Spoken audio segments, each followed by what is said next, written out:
Christopher Nolan is likely to bring his signature style to the Odyssey, but he must avoid a common pitfall of fantasy adaptations in the process. Christopher Nolan's best movies have changed the game when it comes to blockbusters, making him one of the most distinctive directors working today. Nolan's movie casts tend to be some of the most talented actors, from inspired decisions like Heath Ledger as the Joker to recurring collaborators. Christopher Nolan's decision to adapt the Odyssey into a movie is likely to be his largest project yet.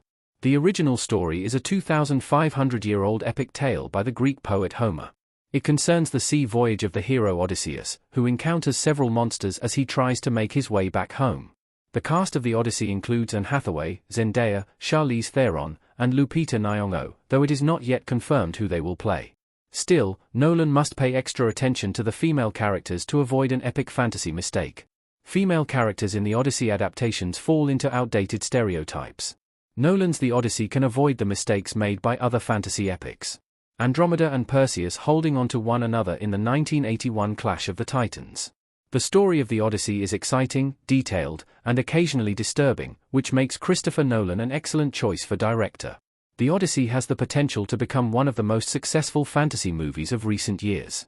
However, the story is ancient, and therefore full of outdated stereotypes concerning female characters. Penelope is a dutiful wife, waiting patiently for her heroic husband to come home, while Nausicaa is the virginal embodiment of purity. Circe, Calypso and the Sirens are femme fatale, who either bend men to their will by magic or devour them.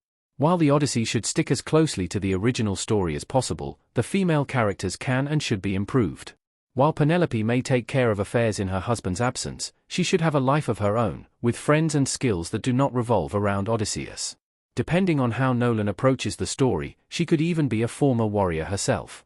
When Calypso appeared in Pirates of the Caribbean, the interpretation of her character as the physical embodiment of the treacherous sea was an inspired take. Nolan must make his version just as compelling. The Odyssey contains monsters, goddesses, and other deities, so there is plenty of room for the actors to bring something new to their characters.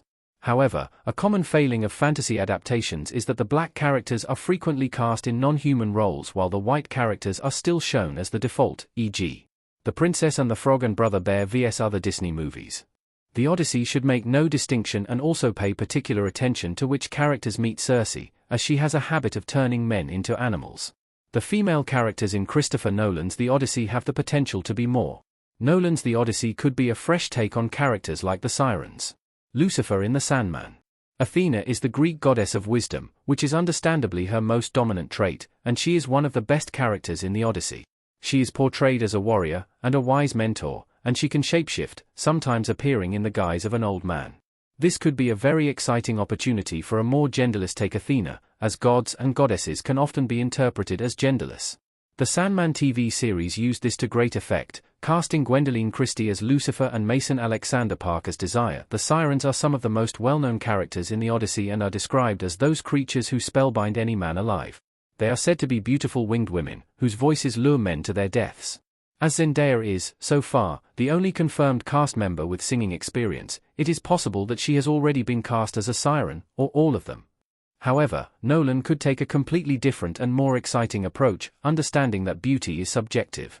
The sirens in Nolan's The Odyssey could appear differently depending on who is looking at them. Other characters in The Odyssey have been written as looking human, like the Lotus Eaters and the cannibal Lestrygonian giants. A human appearance could make their behavior feel more monstrous, but if Christopher Nolan intends to embrace visual effects and exciting creature design, these could become some of the coolest looking creatures in a fantasy movie.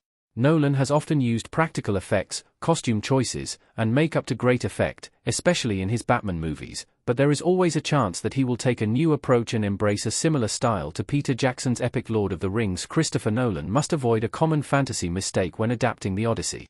The Odyssey should avoid Hollywood gender stereotypes. Fantasy stories have often stereotyped their female characters, making them passive damsels in distress or over-sexualized femme fatale. Many directors have overcorrected this, leaving viewers with superfluous characters like The Hobbit's Tauriel and Clash of the Titans Io who appear to exist solely to be female and a love interest, rather than add anything to the story. Other directors have turned damsel-type characters into warriors, like Kristen Stewart's Snow White and Millie Bobby Brown's Elodie, which ends up becoming an overused trope. The Odyssey movie could be better than the book if Nolan approaches its female characters differently.